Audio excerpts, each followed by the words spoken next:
बिस्मिल्लाहिर्रहमानिर्रहीम, अस्सलाम वालेकुम नाज़रीन, आप देख रहे हैं प्रोग्राम द लास्ट आवर। मैं हूं यासिर रशीद और स्टूडियो मेरे साथ मौजूद हैं सीनियर तजज़ियाकार राना मोहम्मद अजीम साहब। नाज़रीन, इस वक्त अगर मौजूदा सूरत हाल देखी जाए तो आज के दिन अदलिया मुखालिफ तकारीर पर जो 2018 में की गई थी, मियाँ मोहम्मद नवाज शरीफ साहब के खिलाफ तौहीन अदालत की दरख्वास्त जो है वो समाअत के लिए मुकर्रर हो चुकी है। 2018 में जो तकारीर की थी वो समाअत के लिए मुकर्रर हुई हैं। तो अब देखना यह है कि तब जब तकारीर की गई थी तो अदालत इस्तेहकाक क्या इस्तेमाल करती है कि पुराने लोगों पे तनकीद को हज़फ कर दिया जाता है, या फिर उनमें से अभी भी जो 2-3 हाजिर सर्विस जजेज़ हैं उन पे तनकीद है, उसको इस पैराए में देखा जाता है। इसको लेके आने वाले दिनों में पाकिस्तान मुस्लिम लीग नून के कायद मियाँ नवाज शरीफ साहब को किन परेशानियों का सामना करना पड़ सकता है। पाकिस्तान पीपल्स पार्टी मौजूदा सूरत हाल के तनाजुर में पाकिस्तान मुस्लिम लीग नून के साथ जाती दिखाई नहीं दे रही। वो इनके फ्रंट फिट पर आई हुई है और इनके मद्दे मुकाबले अपनी तहरीक चलाना चाहती है, अपना तमाम तर पॉलिटिकल नैरेटिव रखना चाहती है, 16 माह का बारे गिरा भी अपने कंधे के ऊपर नहीं रखना चाहती। तो उसमें वो किस हद तक कामयाब होगी। जमीयत उलमा इस्लाम फे जो है वो किसके साथ अपना गठजोड़ बनाएगी। पाकिस्तान तहरीक इंसाफ ने जो हालिया जमीयत उलमा इस्लाम फे से मुलाकातें की हैं, मौलाना फजलुर रहमान से मुलाकात का नतीजा क्या रहेगा। आने वाले दिनों में ये जो इल्हाक बनने जा रहा है वो कौन सा इल्हाक बनेगा। इलेक्शन के हवाले से जो मुमकिन तारीख मंजर आम पे आ रही है, उस पर अगर इलेक्शन होते हैं तो किसकी तैयारी किस हद तक मजबूत है, इसी बारे में बात करेंगे। राना साहब की तरफ पढ़ते हैं। राना साहब, वज़ीर आज़म हो सकता है, सबसे पहला सवाल ये होगा तो वही जिसे वोट पड़ेंगे, लेकिन आपकी नज़र में इस वक्त मजबूत कैंडिडेट कौन है? बिस्मिल्लाहिर्रहमानिर्रहीम, अस्सलातु वस्सलामु अलैका या सय्यदी या रसूलल्लाह, अस्सलातु वस्सलामु अलैका या सय्यदी या हबीबल्लाह। या सर, बड़ी दिलचस्प बात आपने की और बड़ी मज़ेदार बात है, और मैं आपको एक बताऊँ इस पर हुआ क्या। नवाज शरीफ साहब के वज़ीर आज़म बनने के हवाले से उनके आने से पहले इतनी लॉबिंग, इतना प्रोपोगंडा, इतने कालम, इतने व्लॉग, इतना कुछ किया गया कि ये तासर मिलना शुरू हो गया कि मियाँ नवाज शरीफ जो हैं ये वज़ीर आज़म हैं। प्रोटोकॉल, बाकी चीज़ें, ये सारा कुछ इस कदर किया गया, जिसे कहते हैं ना शाह से ज़्यादा शाह का वफादार कुछ लोग होते हैं ना। उन्होंने इस मामले को इतना उठा दिया कि जिसकी इंतहा कोई नहीं, जिससे मियाँ नवाज शरीफ को फ़ायदा नहीं मिला।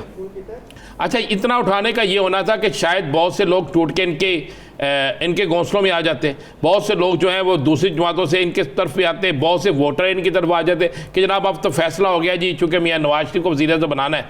देखें, इस मुल्क के अंदर वज़ीर आज़म वो बनेगा जिसको वोट पड़ेंगे, और वोट की ताकत से ही वज़ीर आज़म बनता है। इससे नुकसान क्या हुआ? नुकसान ये है कि बेबस पार्टी सीधी हो गई, इवन मौलाना फजलुर रहमान सीधे हो गए, यहाँ तक कि ANP और दीगर लोग, अख्तर, मेंगल, जितने लोग थे सब के सब खुद डुलकर इनके सामने आ गए। इन्होंने कहा इसका मतलब इलेक्शन नहीं हो रहा है, सिलेक्शन हो रही है। जो मियाँ नवाज शरीफ के बड़े करीबी लोग जो हैं वो दावे कर रहे हैं, इनके कालम लिखने वाले दावे कर रहे हैं, इनके साथ चलने वाले दावे कर रहे हैं, इनके करीबी लोग दावे कर रहे हैं, इनको प्रोटोकॉल दिया जा रहा है, ये फलां फलां हो रहा है। इससे ये हुआ यासर, पहले एक मुखालिफ था, अब एक से कई ज़्यादा मुखालिफ जो है वो खड़े हो गए। अब उन सब तमाम मुखालफिन के खड़े होने से नुकसान मियाँ साहब को ये हुआ कि अब मियाँ साहब को जो एक चीज़ मिलनी थी ना, कि बहुत से लोग इनके पास आ जाएंगे, इनके घोंसलों में आ जाएंगे, बहुत से इत्तेहादी इनके साथ मिल जाएंगे। और मियाँ नवाज शरीफ साहब ने जो तकरीर फरमाई थी, याद है ना, मीनार पाकिस्तान के, हम सबको साथ लेकर चलेंगे। अब उन सब में से कोई भी इनके साथ चलने के लिए तैयार नहीं है। इस्तेकाम पाकिस्तान पार्टी का आज आपने जलसा देख रहा हो, जैसे भी जलसा हुआ अच्छा जलसा हुआ, उस जलसे में भी मियाँ साहब के कोई हक में चीज़ नहीं आई। फरदौस आशिक अवान खुल डुल के इन पर तनकीद कर रही है। वो हक में कैसे आएगी? कल राना तनवीर साहब भी तो कह गए ना कि वो तो PTI की जैली जमात, PTI की, बिल्कुल। पीपल्स पार्टी खुल के इन पे तनकीद कर रही है, ANP खुल के इनके खिलाफ खड़ी हो गई है। ANP के बलोर साहब के साथ जो किया गया है, उसके बाद वो तो खुल डुल के, ठीक है। और उसके बाद यह है कि आज की जो तकरीरें हैं पीपल्स की इस्तेकाम पाकिस्तान पार्टी की, जिस पे उन्होंने जो कहा कितने साल से ये इक़्तिदार में इन्होंने क्या किया है, तो इसके बाद जितने लोग थे वो खुलकर अब उनका टारगेट एक शख्स बन गया, जो शख्स है मियाँ नवाज शरीफ। अब मियाँ नवाज शरीफ ने अगर कल तक कुछ बनना था तो मैं नहीं समझता कि मेरे एक सियासी तज़िये के मुताबिक या मौजूदा हालात के मुताबिक जब इतनी सियासी जमातें कुल डुल कर मुखालफत करनी शुरू कर दें तो फिर अपने ही क्या होता है ना, अपने गिराते नशेमन पे बिजलियाँ। इनके अपनों ने ही वक्त से पहले इन्हें इस कदर शोर डाल कर, इस कदर प्रोपेगेंडा करके ये हाल कर दिया कि मियाँ साहब अब मुझे तो वज़ीर आज़म की दौर में नज़र नहीं आते। आगे फैसला इलेक्शन ने करना है, सिलेक्शन ने नहीं। सिलेक्शन होती ना यासिर साहब तो फिर फैसले और होते। जब होने ही इलेक्शन है। हलीम खान साहब तो लोग कहते हैं कि इतनी बार आप बरसर इक़्तिदार आ चुके हैं, तो अब आप कैसे आ सकते हैं बरसर इक़्तिदार। दूसरी बात, उन्होंने PTI पे तनकीद कर दी। उन्होंने कहा 10 साल हमने मेहनत की नया पाकिस्तान बनाने के लिए, जब मसंद इक़्तिदार पे बैठे तो आप किसी और तरफ को चल दी। सर जी मैं कह रहा हूँ कि PTI का तो मैं जिक्र ही नहीं कर रहा। जिक्र आपने किया, इस वक्त जो सबसे ज़्यादा जिक्र हो रहा था वो तो हो रहा था नवाज शरीफ का। PTI का वोट है या नहीं है ये तो इलेक्शन में पता चल जाएगा। PTI कहाँ खड़ी है कहाँ नहीं खड़ी है तो इलेक्शन में पता चल जाएगा। लेकिन आपने इलेक्शन की दौर में क्या है, मियाँ साहब थे दौर में, लेकिन उनके अपने ही लोगों ने उन्हें मरवाने में कसर नहीं छोड़ी। मुझे नहीं लगता आपके मियाँ साहब अब इस इलेक्शन की दौर में होंगे। IPPB ने दावा किया है, जिस तरीके से दावा हमजा शहबाज साहब कर गए, वो ये कहते हैं कि हम इक़्तिदार में आए तो 300 यूनिट तक मुफ्त बिजली देंगे। मैं अब लफ्ज़ सख्त सा बोलने लगा था, लेकिन TV पे बैठे हैं, ये अच्छा नहीं लगता। कौन देगा 300, कौन देगा 300 यूनिट फ्री? है इनमें से कोई? इन सब के पास जो लोग काम करते हैं, कभी जाके देखें उनकी सैलरीज कितनी है, कभी जाके देखें वहाँ पे क्या है। मैं वो फुटेज चलाना नहीं चाह रहा TV पे कि लोगों को आटा और क्या क्या दे के लाया गया है। मैं वो फुटेज चलाना नहीं चाह रहा जिसमें ख़वातीन खुद कह रही हैं कि जलसे के बाद हमें पैसे मिलेंगे। मैं तो कहता हूँ अल्लाह करे इलेक्शन कोई 6-7 माह और लेट हो जाए, लोगों को पैसे, आटा, घी, चीनी मिलनी तो शुरू होना, लोगों को मोटरसाइकिलें तो मिलनी शुरू होना। इन सियासी जो लीडर हैं इनकी जेबें भी कुछ हल्की होनी शुरू हो, इनकी जेबों से भी पैसा निकलना शुरू हो। इनकी जेबों से निकला पैसा चले चंद लोगों को मिले तो सही ना। यासर साहब वज़ीर आज़म की दौर से ये लोग फारिग हो चुके हैं।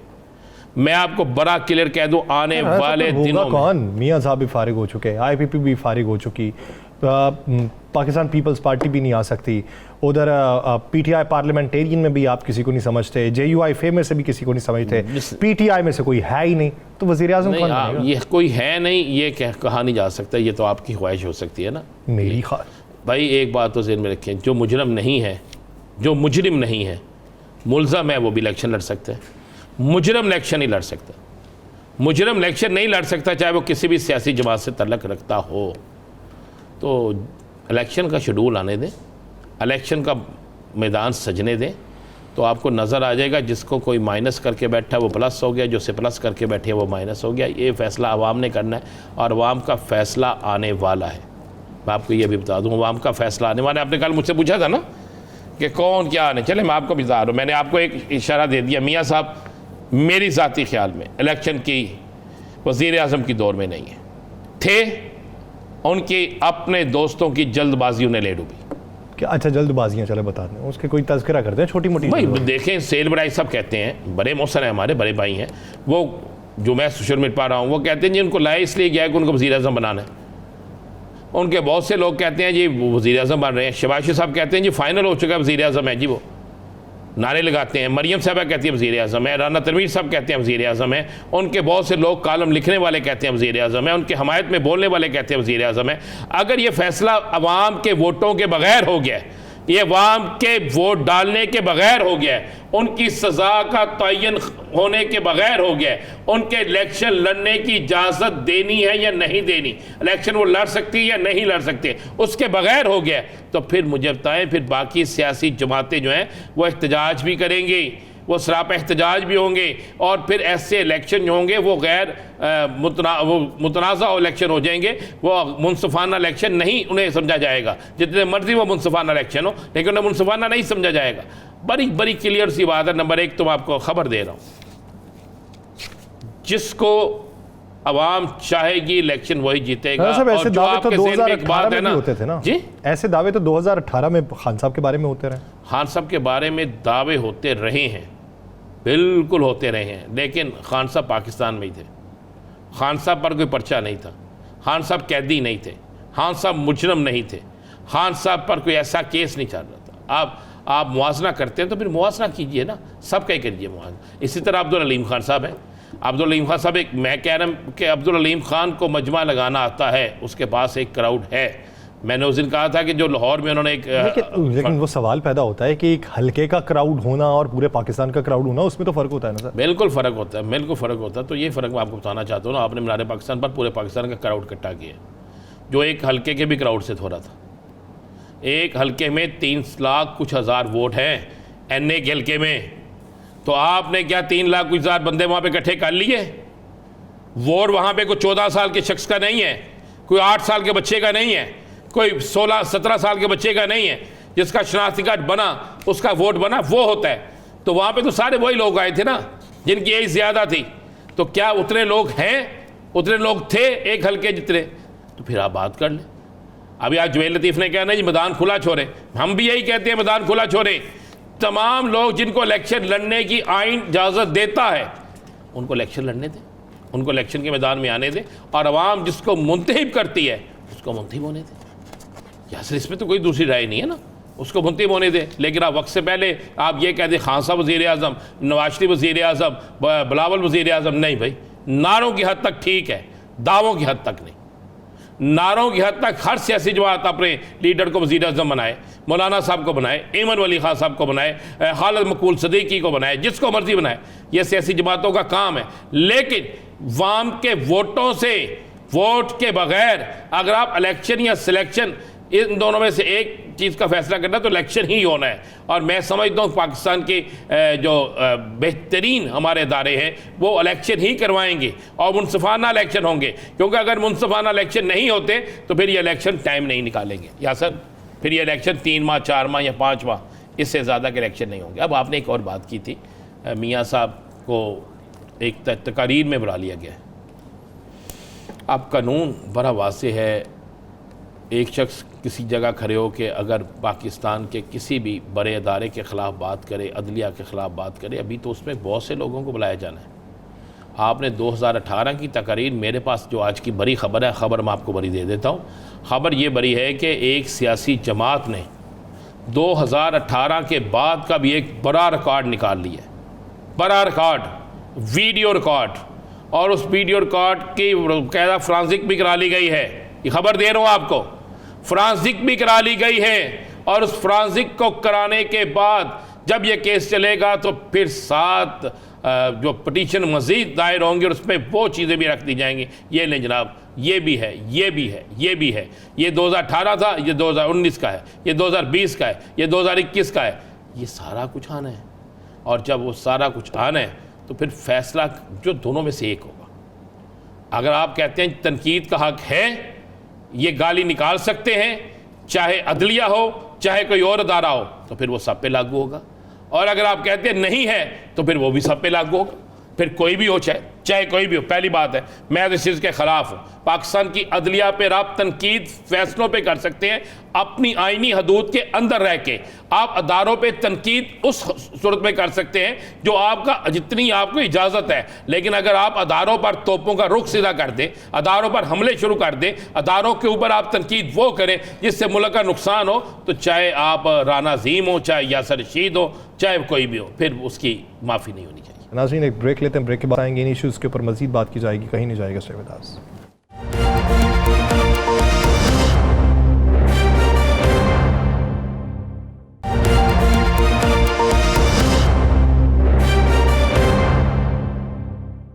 नाज़रीन, पाकिस्तान पीपल्स पार्टी ने जब से मियाँ साहब की वापसी हुई है उन पर तनकीद भी की है, अपने कुछ तहफ़्फ़ुज़ात का इजहार भी किया है। उनका ये कहना है कि लेवल प्लेइंग फील्ड भी नहीं है। उनका ये भी मानना है कि एक लाडले को जेल में रख के दूसरे लाडले को हम पे मुसल्लत किया जा रहा है। अब इसी तनाजुर में पाकिस्तान मुस्लिम लीग नून भी रिबर्टल दे रही है। तो पाकिस्तान मुस्लिम लीग नून के रिबर्टल्स पे पाकिस्तान पीपल्स पार्टी की राय क्या है? और पाकिस्तान मुस्लिम लीग नून ये भी समझती है कि 16 माह का बारे गिरा ये अपने कंधों के ऊपर नहीं रखना चाहते। तो क्यों नहीं रखना चाहते? क्योंकि इसे तो क्रेडिट के तौर पर पेश किया गया 16 माह को कि ये बेहतरीन गवर्नेंस का मुजाहिरा किया जिसने पाकिस्तान को मुआशी बदहाली से निकाल के बेहतरी की तरफ गामजन किया। तो इसी बारे में बात करने के लिए साबिक सूबाई वज़ीर सिंध, रहनुमा पाकिस्तान पीपल्स पार्टी तैमूर तालपुर साहब ने हमें ज्वाइन किया। तैमूर साहब बहुत शुक्रिया आपके वक्त का। तैमूर साहब, जावेद लतीफ़ साहब कहते हैं कि नवाज शरीफ साहब के हाथ पांव बांधे बगैर अखाड़े में उतारें, जिस मर्जी से मुकाबला करवा लें। और दूसरा वो ये कहते हैं कि हमें इंसाफ मिल जाए तो आप हमें लाडला कहते हैं।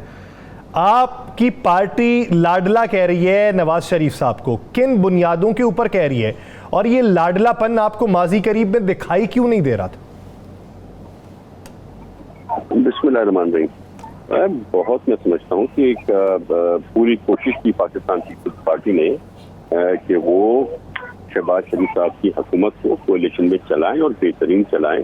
और आपको भी पता है और हम सब समझते हैं कि अगर आसिफ अली जरदारी साहब का हाथ ना होता तो ये कभी मुमकिन नहीं था कि शहबाज शरीफ साहब प्राइम मिनिस्टर बनते। तो जो ड्यू क्रेडिट है वो मिलना चाहिए। जो अभी की बात है, हम अभी भी मिल के चलना चाहते हैं। हम अभी भी इलेक्शन के बाद पाकिस्तान की प्रॉस्पेरिटी और इकोनॉमिक स्टेबिलिटी के लिए उसके बाद ही मिलकर काम करना चाहते हैं। तो जरदारी साहब ने बड़ा क्लियरली कह दिया है कि सबसे पहले पाकिस्तान, उसके बाद हर चीज और उसके बाद सियासत आई। बस जारी बात है, अगर हम देख रहे हैं कि एक तरफ कितना एडवांटेज दिया जा रहा है और बाकी तरफ जो है वो बिल्कुल ही सिस्टम उल्टा नजर आ रहा है। आपके सिंध के सूबे के लिए जो है पॉलिसी कुछ और है और आपके पंजाब और KPK के वगैरह के लिए आपकी पॉलिसीज अलग हैं। एक जगह सारे आपके मनपसंद अफसरान को पंजाब में लगाया जा रहा है और उसके बरअक्स हर चीज बिल्कुल अलग दिखाई देती है। सिंध में तो जब बात आती है पॉलिटिकल सियासी चेंजेस के अलावा जब हम बात करते हैं ब्यूरोक्रेटिक चेंजेस पे, तो वहाँ भी आप देखते हैं कि पाकिस्तान के बाकी सूबों के बरअक्स सिंध में जो अफसरान है वो भी आप पंजाब से लाके और इम्पोर्ट करते हैं। तो ये चीजें मायना खेज हैं इस तरह की। जब आप प्रोटोकॉल देखते हैं मियां मोहम्मद नवाज शरीफ साहब का, तो मेरे साथ से अगर उनको इस किस्म का प्रोटोकॉल मिल जाए तो उसी का हक मैं समझता हूँ प्राइम मिनिस्टर के हमारे कैंडिडेट जो हैं बिलावल भुट्टो साहब भी रखते हैं। तो अगर लेवल प्लेइंग फील्ड मिलेगी तो मैं समझता हूँ दोनों पार्टियां बड़ी अच्छी तरह और बड़ी खुशी से मुकाबला करेंगी। तो सियासत का मकसद ही सियासी मुकाबला है जो हम करने को तैयार हैं, पर बराबरी की बुनियाद पर ही। तैमूर भाई, खुर्शीद शाह साहब ने एक प्रोग्राम में हाथ जोड़ के माफ़ी मांग ली कि हमसे गलती होगी, हमें माफ़ कर दे कि हमने 16 माह इनके साथ गुजारे हैं, इनकी हुकूमत का हिस्सा बने। कल राना तनवीर साहब ने हमारे प्रोग्राम में कहा कि सबसे ज़्यादा वजारतें इंजॉय अगर किसी ने की हैं और सबसे तगड़ी वजारतें अगर किसी ने इंजॉय की हैं तो वो पीपल्स पार्टी ने की हैं, और अब पीपल्स पार्टी जानबूझ के इलेक्शन स्टंट बना रही है। देखिए जी, मैं तो नहीं समझता कि किसी को भी तगड़ी मिनिस्ट्रियां मिली हैं, किसी ने तगड़ी वजारतों के मजे लिए। मैं समझता हूँ ये बहुत ही एक टफ टाइम था, ये बहुत ही एक मुश्किल टाइम था जिसमें से बड़ी मुश्किल से हम इन क्राइसिस से, इन फाइनेंशियल मसले मसाइल से, आपके IMF के जो लोन से, वर्ल्ड बैंक की जो पेमेंट्स थी, उनको बड़ी मुश्किल से हमने फेस करके और पाकिस्तान को वापस सीधे ट्रैक पे लगाया है। तो मजे तो मेरे ख्याल से किसी नहीं लिए, पर मेहनत बहुत ज्यादा की है। खसूसन चेयरमैन बिलावल ने जिस तरह से टूटे फूटे हमारे रिलेशनशिप्स हो गए थे हमारे दोस्त ममालिक के साथ, उनको बड़ी मेहनत के साथ और बड़े तरीकेकार के साथ जो है वापस ऑन बोर्ड लाए और वो दोस्तियां फिर से बहाल की। तैमूर तालपुर साहब, अगर देखें तो आप 16 महीने की इस हुकूमत को कैसा देखते हैं? मुश्किल दौर देखते हैं या आसानी देखते हैं? अगर मुश्किलात से निकाला है तो क्रेडिट पाकिस्तान पीपल्स पार्टी का भी बनता है, और अगर मुश्किलात में मजीद फंसाया है तो फिर ये डिस्क्रेडिट किसके खाते में? नहीं, मैं समझता हूँ जो भी हमारी कोalition गवर्नमेंट थी, दोनों पार्टियों ने, दोनों साइडों ने पूरी कोशिश की और इस मुल्क को बेहतरी की तरफ लाए। अगर हम ये ना करते तो अल्लाह माफ करे हमारा इकोनॉमिक जो था मुल्क का पट्टा बैठ जाना था और हमारी जो है रीपेमेंट सारी लैप्स हो जानी थी। और आप समझते हैं उसके बाद मुल्क का क्या बनता है। तो हमने मिलकर इस मुल्क को दिवाली बनाने से बचाया है। पर अब अगर कोई जमात समझती है कि उनके कैंडिडेट को फ्यूचरिस्टिक प्राइम मिनिस्टर की जो है प्रोटोकॉल मिलेगी, अगर कोई समझता है कि एक पार्टी को जो है पार्टी में आने से पहले हुकूमत का मालिक बना दिया जाएगा, तो ये बात तो हम हरगिज़ बर्दाश्त नहीं। बिल्कुल आपने दोस्त कहा कि ये बात तो कोई भी सियासी जमात बर्दाश्त नहीं करेगी। तो फिर क्या कोई नया सियासी इत्तेहाद या इस मामले पे पाकिस्तान पीपल्स पार्टी कोई नया अपना हिकमत अमली बना रही है, कोई नई स्टेटमेंट दे रही है या खुलकर इलेक्शन कमीशन से बात करने जा रही है? हमने कई बार इलेक्शन कमीशन से बात की है, हमने उन्हें खतूत भी लिखे हैं। ये खुशाइन बात है कि इलेक्शन कमीशन ने हमारी किसी भी बात को नाजायज करार नहीं दिया और हमारी किसी भी डिमांड को गलत नहीं कहा। उनका हर चीज पे यही जवाब होता है कि हम कर रहे हैं, हम देख रहे हैं। उन्होंने कभी भी ये नहीं कहा हम इलेक्शन लेट कराएंगे या नहीं करेंगे, पर अब हमारी बात के बाद वो कहते हैं कि हम कोशिश कर रहे हैं कि हम जल्द से जल्द इलेक्शन करें। तो ये खुशाइन बात है। पर जो हमारी शिकायतें थी कि हमारी ऑनगोइंग स्कीम्स पर पैसे रोक दिए गए थे, हालांकि पाकिस्तान में चल रहे थे, उस पर अभी तक हमें कोई मुस्बत जवाब नहीं मिला। पर हमें उम्मीद है कि election commission will make sure कि चारों सूबों और ये दोनों जो मेन पॉलिटिकल बड़ी पार्टीज है पाकिस्तान की, उनको लेवल प्लेइंग फील्ड भी दी जाएगी और इक्वली भी ट्रीट किया जाएगा। अच्छा, इस्तेहकाम पाकिस्तान पार्टी के बारे में आप क्या राय रखते हैं कि इस्तेहकाम पाकिस्तान पार्टी अपना जो मंशूर पेश कर रही है, आज उन्होंने जलसा किया, उन्होंने ये भी कहा कि मजदूर की तनख्वाह 50,000 रखी जाएगी, सस्ते दामों बिजली फराहम की जाएगी, 300 यूनिट तक बिजली मुफ्त फराहम की जाएगी, अद्वियात की फराहमी मुफ्त होगी। उसके अलावा उन्होंने बहुत सारी चीज़ें ऐसी कह दी हैं जो मौजूदा मुआशी मंजरनामे में तो फिट नहीं बैठ रही। देखिए जी, IPP जो है वो तो इज द किंग्स पार्टी। जैसे किसी ज़माने में काफ लीग बनी थी, किसी ज़माने में PTI बनी थी। ये बात मैं मानता हूँ कि कुछ अच्छे लोग, कुछ अच्छे चेहरे ज़रूर इस पार्टी में हैं, पर बेसिकली एक टांगा पार्टी है जो मैं समझता हूँ कोई रिजल्ट लेने में कामयाब नहीं होगी चंद सीटों के अलावा। और बातें तो ये वही पार्टी, वो चंद सीटें आपकी नज़र में कौन सी हैं? कुछ जो इनके अच्छे चेहरे हैं, मैं समझता हूँ वो अपनी सीटें निकाल लाएंगे। बाकी सिर्फ एक नाम की पार्टी है। जिस तरह से केडर किया गया था, मैं समझता हूँ और मैं उम्मीद रखता हूँ कि जिस तरह से PTI को जिताने की कोशिश की गई थी, इस तरह से आई होप IPP के साथ ना किया जाए। तो बातें तो ये बड़ी अच्छी अभी भी कर रहे हैं, बातें तो ये बड़ी अच्छी पहले भी कर रहे थे जब ये PTI के स्पोक्स पर्सन थे। और अल्लाह करे जो ये बातें कर रहे हैं पूरी कर सके, पर मैं इनके पास वो मैंडेट नहीं देख रहा इन चीज़ों को पूरा करने। अच्छा, MKM को कहाँ देख रहे हैं आप? MKM को तो पाकिस्तान पीपल्स पार्टी ने ख़त्म ही कर दिया है।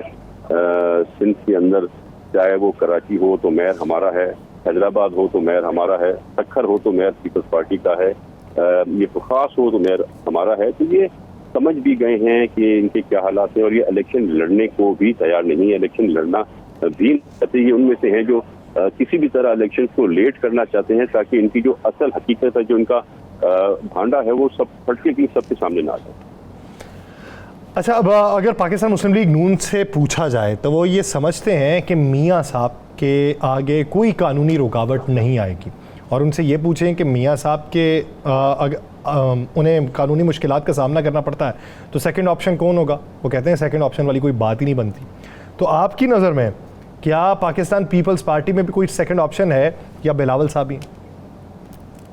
हमारे पास एक ही ऑप्शन है और बिलावल भुट्टो जरदारी साहब हैं, और सदर जरदारी भी यही चाहते हैं कि प्राइम मिनिस्टर ऑफ पाकिस्तान वो बने।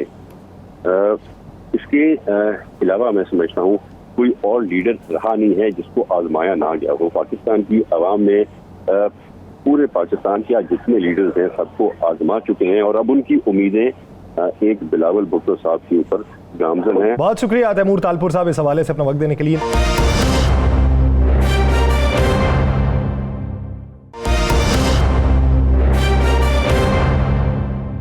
नाज़रीन, इस सियासी मंजरनामे के ऊपर आगे चल के पाकिस्तान पीपल्स पार्टी पाकिस्तान मुस्लिम लीग नून के मद्दे मुकाबिल कैसी आएगी, राना साहब से जानते हैं। राना साहब क्या समझते हैं?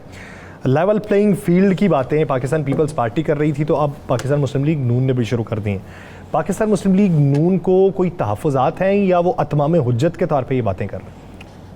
पाकिस्तान मुस्लिम लीग नून को जितना कुछ मिल रहा है, पाकिस्तान मुस्लिम लीग नून क्यों, पंजाबी में कहते हैं पंजे क्यों उछ, उसके बाद उनका ये बात करना तो इसी तरह है कि जैसे यासर साहब के एक किसी को झूठा दिलासा देना। जितनी इस वक्त स्पोर्ट, जितना इस वक्त माहौल और जितनी इस वक्त सबसे ज़्यादा सहूलतें अगर किसी सियासी जमात को मिल रही हैं तो वो पाकिस्तान मुस्लिम लीग नून है। इसके अलावा तो कोई जमात नहीं है। मुझे चले कोई एक जमात का नाम बता दें। पीपल्स पार्टी अलहदा चीख रही है, वो है या सिंध और KPK के अंदर मौलाना फजल रहमान साहब है। इसके अलावा मुझे कोई एक सियासी जमात बता दे जिसको ये सहूलतें मिल रही हों, जिसके लिए ये सब कुछ हो। वहाँ पर वज़ीर आला के इख्तियारात कम हैं, KPK में गवर्नर सब कुछ कर रहे हैं, ये शोर मचा है, सियासी शोर मचता है। बाकी पूरे पाकिस्तान के अंदर जनाब जो मुस्लिम लीग नून चाहती है वो हो रहा है, जहाँ पर जैसी तैनाती चाहती है हो रही है। आप उसको बराए अब ये समझ लें कि सामने आके या बैक पे, लेकिन ये तो नज़र आ रहा है। क्या मुझे एक बात बताएं, आपका मेरा जहाज़ इस तरह किसी जगह रुक के अमला आग सकता है? क्या आप मुझे सिर्फ ये बता दें कि जनाब ये जो प्रोटोकॉल दिया जा रहा है, ये जो हाई सिक्योरिटी दी जा रही है, ये सारा कुछ दिया जा रहा है, क्या कभी हिस्ट्री में ऐसा हुआ था? अभी आप मुजरिम हैं, मैं फिर वही बात कहता हूँ, अभी आप मुल्ज़म नहीं हुए। जब आप मुल्ज़म हो जाएंगे तो फिर बात और हो जाएगी, जब आप मुजरिम हैं तो फिर बात और है। तो फिर ये गिला नहीं बनता कि प्रोटोकॉल हमें ग्राउंड पे वो सहूलत नहीं है जो होनी चाहिए, हमें बिल्कुल यकसा हमारे साथ ठीक सलूक नहीं किया जा रहा। मियाँ जुवेल लतीफ़ साहब भाई हैं, अल्लाह उनके भाई को जन्नत नसीब करे, अभी फौत हुए हैं तो मैंने जाना भी है उनके बाद ताज़ियत करने। लेकिन मैं अब एक बात कह दूँ बिल्कुल यासिर रशीद साहब, ये अब सिर्फ़ और सिर्फ सियासी तकारीर है, सियासी प्रेस कॉन्फ्रेंसें हैं, सब कुछ है। आज उन्होंने कहा है ना जी कि खोल, जिसको मियाँ साहब के हाथ खोल के जिसको मर्जी इलेक्शन मुकाबला, क्या मियाँ साहब के हाथ बंधे हुए हैं? आप बता दें मुझे, क्या बंधे हुए हैं मियाँ साहब के हाथ? हाँ बंधे तो हैं। किसके हाथ में, किस तरह बंधे हुए हैं? चलो अदालती ये फैसले से पहले तो बंधे ही हुए हैं। मुझे आपकी अकल पे भी आता है, लेकिन मैं कह नहीं सकता कुछ, क्योंकि आप प्यारे हैं उनके। तो मैं वैसे भी प्यार आपका, मैं वैसे ही आपको यहाँ तलाल चौधरी कल से कह दिया करूँगा हैं। तो यहाँ मैं आपको माफ़ी थे, गलती हो गई, लेडीज़ होते तो मेरी ज़बान फिसल गई सर, मेरी ज़बान फिसल गई। मैं आप जो कहते हैं मैं मिन्नू तस्लीम करने को तैयार हूं सर। ना ना ना ना, आप मुझे इतनी ताज़ीम व तकरीम से ना नवाजें सर, मैं वो बर्दाश्त नहीं कर पाऊंगा। चले राजा रियाज कह देते हैं जी, आप ठीक हैं, खुश हैं? सर मिन्नू मजाक ना अपोजिशन लीडर नहीं कहते। बात यह है कि यासर साहब एक चीज़ तो बड़ी क्लियर है, बड़ी वाज़ेह है कि सारी कौम को पता है कि इस वक्त किस सियासी जमात को क्या पोजीशन मिल रही है। तमाम सियासी जमातों को एक जैसा माहौल मिले। मैं फिर कहता हूँ, जिसको आइन में इलेक्शन लड़ने की इजाज़त है उसको इलेक्शन लड़ने दें, उनको जलसे भी करने दें, जिस सियासी जमात को भी ये इजाज़त है। तो उसके बाद आप मैदान देखें, जो इलेक्शन जीतता है उसको माना जाए। और इन तमाम सियासतदानों से पहले लिखवा लें कि आप में से कोई भी इल्ज़ाम नहीं लगाएगा, इनसे लिखवा लें कि आपको अवाम का फैसला मानना पड़ेगा। बदकिस्मती हमारी यह है कि हम अवाम का फैसला नहीं मानते। हम इसलिए नहीं मानते कि हम अवाम को समझते ही नहीं। अवाम को ये गोरे समझते हैं, अवाम को ये पागल समझते हैं। अवाम के वोट को खरीदना या अवाम के ज़मीर को खरीदना, ये समझने यही है। अब नहीं होगा ऐसा। अब आप 500, 1000, 2000, 3000 बंदों के साथ ये कर सकते हैं, 10,000 के साथ कर सकते हैं, 25 करोड़ लोगों के साथ नहीं कर सकते। अब जो नौजवान पढ़ा लिखा है, जो ज़ईफ़ आदमी जो है, जो समझता है, जो ख़वातीन समझती हैं, अब वो अपना फैसला कर चुकी हैं। अब आप कहें कि मैं 300 यूनिट दूंगा, मैं कल कहूँ मैं 500 यूनिट दूंगा, परसों आगे कोई और बंदा कहे जनाब मैं 1000 यूनिट करूंगा, जो नहीं कर सकते, जो इस मुल्क के लिए मुमकिन नहीं है जिन इन हालात में, तो ये नहीं हो सकता, तो हम क्यों कहते हैं?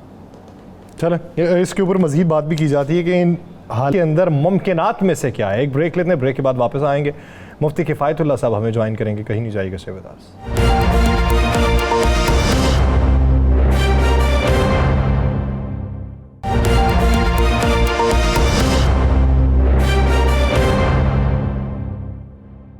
ब्रेक के बाद खुशामदीद नाज़रीन। मौजूदा सूरत हाल के ज़राज़ुर में पाकिस्तान मुस्लिम लीग नून की तरफ जो कुर्बत है वो जमीयत उलमा इस्लाम फ़ेकी किस हद तक बढ़ेगी। मौजूदा अगर स्नैरियो देखा जाए, मौजूदा हालात में मौजूदा सियासत के जो तर्ज है उसको जमीयत उलमा इस्लाम किस नज़र से देखती है। मियाँ साहब की वापसी के हवाले से माजी करीब में जमीयत उलमा इस्लाम का मौक़िफ़ क्या था और क्या अब मौक़िफ़ में तब्दीली आई है, जिस तरीके से पाकिस्तान पीपल्स पार्टी के नज़रियात में तब्दीली आ चुकी है। तो इसी में बात करते हैं। जमीयत उलमा इस्लाम फ़े के सीनियर रहनुमा मुफ्ती किफ़ायतुल्लाह साहब ने हमें ज्वाइन किया। मुफ्ती साहब बहुत मशकूर हैं आपके वक्त के। मुफ्ती साहब, मौलाना साहब तो बड़ा कहते थे कि नवाज शरीफ साहब से ज़्यादती हुई, वो ये भी कहते थे कि उन्हें मुल्क में वापस आना चाहिए, वो ये भी कहते थे कि कुछ किरदारों का तयन होना चाहिए। लेकिन जब से वो वापस आए हैं तब से मियाँ साहब से, मैं अगर गलत नहीं हूँ, मुबालगा आराई से काम नहीं ले रहा, कोई राब्ता तक भी नहीं हुआ। क्या आपको मियाँ साहब के तर्ज़े सियासत में तब्दीली दिखाई दे रही है जिसकी वजह से राब्ता नहीं हुआ, या फिर राब्ता होने में अभी कुछ दिन बाकी? बिस्मिल्लाहिर्रहमानिर्रहीम। मेरा ख्याल है कि मियाँ साहब वापस तशरीफ लाए तो उन्हें अदालती बहरान का सामना है। तो उन्होंने जलसा तो किया, लेकिन जलसे के बाद फिर वो अपने अदालती काम में लग गए। उसकी वजह से वो सियासी बयानात और मुलाकातें और नशेब व फराज, उसमें कुछ रुकावट है। तो जैसे ही कुछ क्लियर होगा तो इंशाल्लाह मुलाकातें शुरू हो जाएंगी। और आपको महसूस हो जाए कि राब्ता था और राब्ता है और राब्ता रहेगा इंशाअल्लाह। मुफ्ती साहब, इसका मतलब हम कह सकते हैं कि आने वाले वक्त में जमीयत उलमा इस्लाम और मुस्लिम लीग नून का दोबारा इत्तेहाद होगा और मिलकर इलेक्शन लड़ेंगे? नहीं, ये तो आप नहीं कह सकते। देखो ना, कभी पीटीआई के दोस्त हमारे नाम से गालियां शुरू करते थे और हमारे नाम पर ही ख़त्म करते थे जलसे और तकरीर प्रेस कॉन्फ्रेंसें, और अब आप देखो कि वो हजरात आए हुए हैं और उनका बहुत अच्छा लहजा था। तो नामुमकिन होता है किसी एक बात पे खड़ा रहना, हालात बदलते रहते हैं। तो ये जो कहा जाता है कि सियासत में कोई बात हरफ आखिर नहीं है, ये सच बात है। तो अभी से मैं इस पोजीशन में नहीं हूँ कि मैं आपकी इस बात की तायद करूँ कि आइंदा फिर से हम इत्तेहादी होंगे। अच्छा, आप पाकिस्तान पीपल्स पार्टी के बयानात से अग्री करते हैं, तायद करते हैं उसकी, जो ये कहते हैं कि मियां साहब को लाडला फिर से बनाया जा रहा है, जो ये समझते हैं कि लेवल प्लेइंग फील्ड हमारे लिए मौजूद नहीं है, जो ये समझते हैं कि मियां साहब ने अपना जो बयानिया तब्दील किया है, इन्हें फिर किसी दूसरी सियासी जमात से गिला नहीं करना चाहिए? देखें ना, ये बातें दीवार के पीछे होती है ना, इसको आप अंदाजे से कह सकते हैं, आप इसको बतौर दलील नहीं पकड़ सकते। तो अभी मियां साहब आए हैं, एक बयान तो हमने सुना, अभी और बहुत सारी चीजें वाज़ेह हो जाएंगी, तो जिस तरह उनकी वजाहत आएगी साथ हमारा मौक़िफ़ भी आ जाएगा। इसमें कुछ देर है, कुछ सब्र करना पड़ेगा यासिर आप लोगों। अच्छा, कुछ सब्र तो कर लेंगे जी, पूरी कौम सब्र कर रही है और आपकी तरफ देख के तो हम ज़्यादा सब्र करते हैं क्योंकि आप साबर लोग हैं। और आज तो आपके चेहरे पे रौनक भी बड़ी है, आज तो माशाल्लाह लगता है किसी शादी के फंक्शन में भी जा रहे हैं आप, बड़े हंसते मुस्कुराते रहते हैं। तो मुझे ये तो बता दें कि आगे मुस्तकबिल में आपको इलेक्शन कब नज़र आ रहे हैं? तो वो गूंगे की माँ समझती है गूंगे की जबान को, ना आप समझते हैं ना मैं समझता हूँ। आप भी लाए हैं, हम भी लाए हैं। अब गूंगे की माँ समझनी चाहिए, गूगल पे कहता है। नहीं, आप बेयकीनी का शिकार क्यों हैं? बल्कि आपके सारे लोग बेयकीनी का शिकार है। नहीं तो पाकिस्तान में यकीन कब आया है? ये तो ऐसा है ना, देखें जुल्फ़िकार अली भुट्टो को अदालती तौर पर कत्ल किया, तो फिर लोगों को जज के साथ खड़ा होना चाहिए था। हर साल उनकी बरसी मनाई जाती है, तो क्या वो जज के लिए दुआ खैर करते हैं? तो बेयकीनी तो होती है। यहाँ ऐसे हालात हैं, हमने जमहूरियत में सीखा नहीं है, हमने आवाम को अहमियत नहीं दी, अवामी नुमाइंदे भी किसी और को अहमियत देते हैं। तो जब ऐसा होगा कि अवाम समझे पता अब क्या होगा और अब क्या होगा, तो बेयकीनी तो आ जाती है। आप दुआ करें कि अल्लाह ताला यहाँ अवाम को हुक्मरान बनाए और अवाम का अपना नुमाइंदा हुक्मरान बन जाए। मुफ्ती साहब, अगर मौजूदा तमाम मंजरनामा देखें, अभी तक के आप जलसे की तैयारियां भी देख लें, आप समझते हैं कि पाकिस्तान मुस्लिम लीग नून जो बयानियाँ रख रही है और जो दावे कर रही है कि अगले वज़ीर आज़म मियां नवाज शरीफ साहब होंगे, ज़मीनी हक़ाइक़ को देख के आपको ये मुस्तनद दावे लगते हैं? देखिए ना, कोई चीज़ें उसको आप भी नज़रअंदाज करते हैं ना। अगर इमरान खान होते बाहर तो ये बयानिया न बनता। अब इमरान खान अंदर हैं तो उनको तो काउंटर करने के लिए कुछ तो करना पड़ेगा, तो अब ये काउंटर है। तो सियासतदान तो होते ही इसलिए कि वो इस्तेमाल हो जाए। अभी तक मियां साहब की नाअहली ख़त्म होने, अभी तक मियां साहब की सज़ा के ख़त्म होने का कोई फैसला भी जारी नहीं हुआ सर। आप नाराज ना हो, न मैं अदालतों पर यानी वो तौहीन नहीं करना चाहता। चले आप ये कह सकते हैं, हमारा तो ये कहना भी नहीं बनता। हमें उम्मीद है कि अदालतों से इंसाफ ही मिलता है और आप दुआ तो कर सकते हैं इंसाफ के लिए। चले ये तो बता दें कि इस वक्त मौजूदा सियासी सूरत हाल में आपका वैसे ही, चले मैं नहीं कहता गूंगे कि रब उसको गूंगा जाने, जो आपने एक कहा, ये तो बता दें कि सियासी राब्ते आपके सबसे ज़्यादा किसके साथ जारी है? ये राब्ते तो सबके साथ हैं, मियां साहब के साथ, उनकी पार्टी के साथ, जरदारी साहब के साथ, उनकी पार्टी के साथ, और अभी तो वो असद कैसर साहब भी तशरीफ लाए, मोहम्मद अली दुरानी साहब भी उससे पहले आए, मोहम्मद अली खान भी आए और बैरिस्टर सैफ भी आए। तो देखें ना, मौलाना फजल रहमान साहब को जो तर्ज सियासत है वो बहुत ज़्यादा काबिल तकलीद है। इसमें पॉइंट ऑफ नो रिटर्न नहीं है, इसमें कोई इस तरह नहीं है कि नफरत की जाए। वो सियासी गुंजाइश की बात करते हैं और हर एक आदमी के एहतराम की बात करते हैं। ये सब अवाम पाकिस्तान जिसका एहतराम करें, हमें भी उसका एहतराम करना चाहिए। तो बहुत ज्यादा पोलाइट या बहुत ज्यादा एतदाल की सियासत अगर आप कहते हैं तो मानना चाहिए कि वो मौलाना फजल रहमान साहब का है। लिहाजा हमारे राब्ते की से बंद नहीं होते, हम एवर शाइन होते हैं राब्तों के अंदर। तो इंशाअल्लाह तमाम लोगों से राब्ते हैं, कोई ऐसी बात नहीं है कि हमें कोई मुस्तकबिल में राब्तों में कोई मायूसी। तो पीटीआई वफ्द के साथ बातचीत क्या हुई है? देखो, बातचीत को तो दोनों जमातों ने खुफिया रखा और खुफिया रखनी चाहिए, लेकिन वो कहते हैं हम ताज़ियत के लिए आए। तो 1.5 घंटा ताज़ियत तो नहीं होती ना, 1.5 घंटे बहुत कुछ होता है। तो उस वक्त के अंदर मोहम्मद अली खान थे, चले आप कहते हैं खुफिया रखा है। वो जो मौलाना की इमामत में नमाज हुई है, वो ये कहते हैं कि जमीयत उलमा इस्लाम फे ने उसकी तशहीर की। नहीं, मैं सारी बात करता हूँ। तो बैरिस्टर सैफ साहब का इंटरव्यू आ गया है और उन्होंने कहा है कि हम इसलिए मिले हैं कि तलखियाँ ख़त्म हो और मुस्तक़बिल में हम एक साथ बढ़ें। तो ये तो एक अच्छा बयान है। यानी देखा, उससे पहले मौलाना फजल रहमान साहब का बयान आया था कि सियासी जमातों को गुंजाइश पैदा करनी चाहिए एक दूसरे के लिए। तो जाहिर है आप किसी और से बात करते हैं जो सियासी क्लब का आदमी नहीं है और उसे कहते हैं कि आप गुंजाइश पैदा करो, आप ऐसा करो। तो आप सियासतदान अगर आपस में बैठे। मुफ्ती साहब, मौलाना फजल रहमान साहब वज़ीर आज़म या सदर, दोनों में से किसके उम्मीदवार हैं? जी की भी नहीं, और मौका मिले तो दोनों को हमारे लिए अछूत नहीं है। लेकिन ये कोई और ये समझौता नहीं है कि आप हमें ये बनाए हम वो बनेंगे। हम लोग अखदार के लोग हैं, ठीक ठाक बात करते हैं, सामने करते हैं। एक मौका आया था कि मौलाना फजल रहमान साहब फेवरेट सदारत के, कि जब मियाँ शहबाज शरीफ साहब बन गए वज़ीर आज़म, तो उसी इत्तेहाद में हमारे बिलावल साहब बन गए वज़ीर खारजा। तो ज़रा इत्तेहाद ना होता तो वज़ीर खारजा तो नहीं बन सकते थे। तो फिर हमारा भी ये हक था कि हम भी कोई अच्छा सा ओहदा ले लें और अपनी पार्टी को और नुमाया करें। तो उस वक्त हम उम्मीदवार थे और हालात भी ठीक थे। लेकिन ये कि अब ये कहा जाए कि आइंदा के लिए आप सदर तो कोई ओहदा नहीं है, ये तो एक आदमी को आप कैद करो। यानी वज़ीर आज़म के उम्मीदवार हो गए ना। अब वज़ीर आज़म के तो हम जो कर रहे हैं, यानी ये कोई बुरी बात तो नहीं है। लोग हमें कहते हैं बात चेयरमैन सेनेट पे ले जाएं। नहीं, खैर है, ये देख हम सौदा वाले लोग नहीं हैं। देखें, बिलफर्ज तकदीर अब कोई बात नहीं होगी।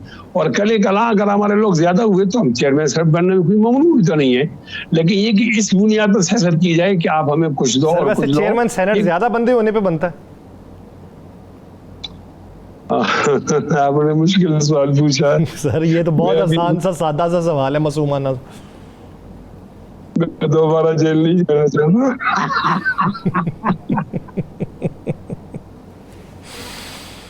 सर, आज आईपीपी के जलसे के हवाले से आप क्या राय रखते हैं जो उन्होंने मंशूर पेश किया? मेरा ख्याल है इन लोगों ने बहुत बड़ी गलती की। उनको सख्ती में इमरान खान को नहीं छोड़ना चाहिए था। अब हमारे इमरान खान से इख्तिलाफ की गुंजाइश भी होती है, लेकिन दो हालतें होती हैं। जब आप हुकूमत में होते हैं तो आप साथ होते हैं, और जब वो जेल में जाते हैं तो फिर ज़मीर मुतमईन नहीं होता कि जेल के साथ साथ ही इनको छोड़ें। इनको जरा इंतजार करना चाहिए था, इनको एकदम जमात नहीं तोड़नी चाहिए थी। देखो, इन लोगों को वोट मिला इमरान खान के नाम से। अब जब इमरान खान का नाम इनसे हट गया है तो ये एक जलसा तो कर सकते हैं लोगों को जमा करके। ज़ाहिर है हमारे जहांगीर तरीन साहब बहुत मालदार आदमी है, इतने लोग तो आ जाएंगे। लेकिन जो पॉपुलरिटी होती है, मकबूलियत होती है, महबूबियत होती है और आवाम का खिंचाव होता है, वो नहीं होगा। मैं इनके बारे में यही राय रखता हूँ। हमारे सूबे पर खटक साहब है, मैं उनके बारे में ये राय रखता हूँ कि इन दोनों से बहुत बड़ी सियासी गलती हो गई है। इनको वक्त का इंतजार करना चाहिए था, जो बेसब्री में नहीं कर सके या किसी के बहलावे पर नहीं कर सके, तो ये बहुत बड़ा नुकसान खाएंगे।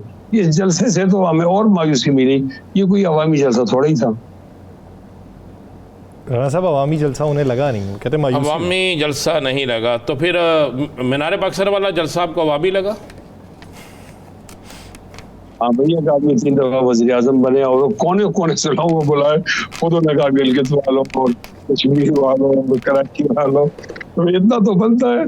ये मीनार पाकिस्तान कौन सा बड़ा ग्राउंड है? हाँ, 40,000 कुर्सियां लगाए तो 40 भी नहीं बनेगी तो फिर तो मुस्लिम लीग ने उनको मरना चाहिए था। तो वो इतना था कि अवामी तो आप न कहें, कारकुनों का एक बड़ा इज्तिमा था। अच्छा मुफ्ती साहब, एक आखिरी सवाल। आपने माजी करीब के अंदर ये कहा था कि इस वक्त ये जो महंगाई है इसका खमियाजा हमें कहीं ना कहीं भुगतना पड़ेगा, लेकिन अवामी राय तब्दील होने में वक्त लगेगा। क्या आप समझते हैं कि महंगाई को भूल के अवामी राय तब्दील हो चुकी?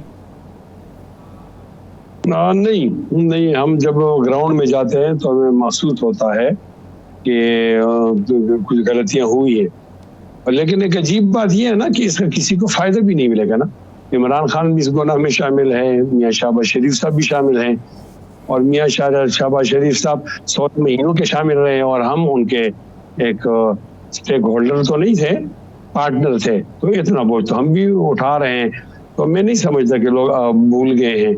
अगर लोग भूल जाएं तो फिर तो हालात और बेहतर हों, लेकिन चूंकि माहौल ऐसा बना है कि अगर इमरान खान इस गुनाह में शामिल न होते महंगाई के और अकेले हम ही होते तो हमारे खिलाफ बहुत बड़ा गैज़ व गज़ब होता, और या हम शामिल न होते, अकेले वही होते तो उनके खिलाफ गैज़ व गज़ब होता। अब ये कि आपने अपने हिस्से का गुनाह सबने किया है तो इतनी नदामत, बचाव भी है। अपने हिस्से का गुनाह तो सभी ने किया है, अब देखिए नदामत किसको कितनी है। बहुत शुक्रिया मुफ्ती किफ़ायतुल्लाह साहब इस हवाले से अपना वक्त देना। प्रोग्राम का वक्त ख़त्म हो जाता है। मुझे और राना साहब को दीजिए इजाज़त। अपना बहुत सा ख्याल रखिएगा। अल्लाह ने के बाद।